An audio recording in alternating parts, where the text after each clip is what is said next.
আহমদ ইবনে হাম্বল রহমতুল্লাহ আলাইহি জিজ্ঞাসা করছেন, 100 বার যে সময় আল্লাহকে দেখছেন, 99 বার দেখার পরে ওনার মনে প্রশ্ন জাগছেন যে আমি যদি 100 বার পুরা হয় তো আল্লাহকে একটা প্রশ্ন করব। যেদিন 100 বার দেখছেন তো উনি প্রশ্ন করছেন, আল্লাহ আপনার সবচেয়ে বেশি নৈকট্য কোন জিনিস দ্বারা লাভ করা যায়, কাছে হওয়া যায়?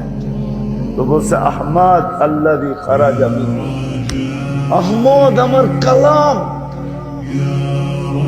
কিন্তু আফসোস আফসোস এই মজমায় কয়জন আছে যে ডেইলি কোরআন তেলাওয়াত করে?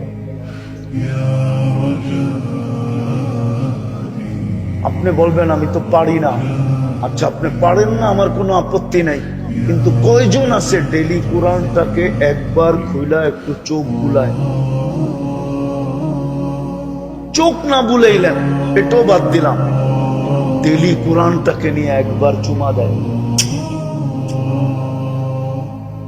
যুবকরা তো ডেইলি শতবার চুমা দেয়, শতবার কি চুমা দেয়? কোরআন শরীফ। ওটা ওরা জানে, আমি বললাম না, খালি ইশারা দিলাম, মোবাইলে টাচ করে খালি চুমা দেয়। জিজ্ঞেস করেন, আরে জিজ্ঞেস করেন।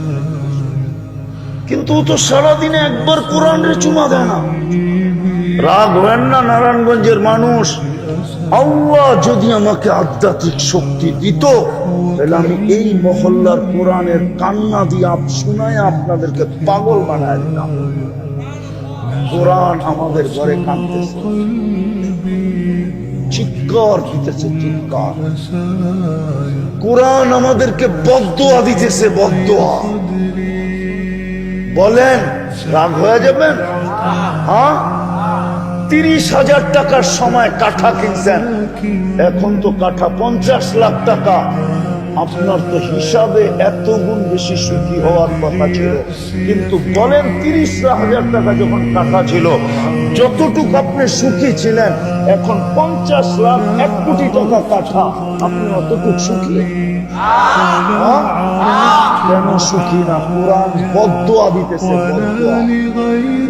হুজুররা যদি না মানে তো আমি দলিল দেই, রুব্বা কারি আল কোরআন ইয়ালআনহু, বহুত এরকম ব্যক্তি আছে কোরআন পড়তেছে, ওই অবস্থায় কোরআন তাকে বদদোয়া দিতেছে।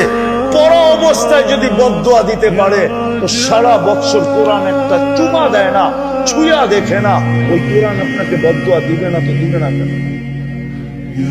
আর বলবেন কোরআন কি কাঁদে? কোরআন যদি না কাঁদে তাহলে খেজুর গাছ কাঁদলো কি করে? জিজ্ঞেস করেন, খেজুর গাছ কাঁদে নাই? যে খেজুর গাছে পিঠ লাগায় আল্লাহ রাসূল খুতবা দিতেন, মেম্বরে পা রাখতে দেরি, খেজুর গাছ কাঁদতে দেরি করে নাই। খেজুর গাছ যদি চিৎকার দিতে পারে, কাঁদতে পারে, তো কোরআন কেন কাঁদবে না? কোরআন তো দিছিলেন আল্লাহর কাছে প্রিয় পাত্র হওয়ার জন্য, রসুলের কাছে প্রিয় পাত্র হওয়ার জন্য।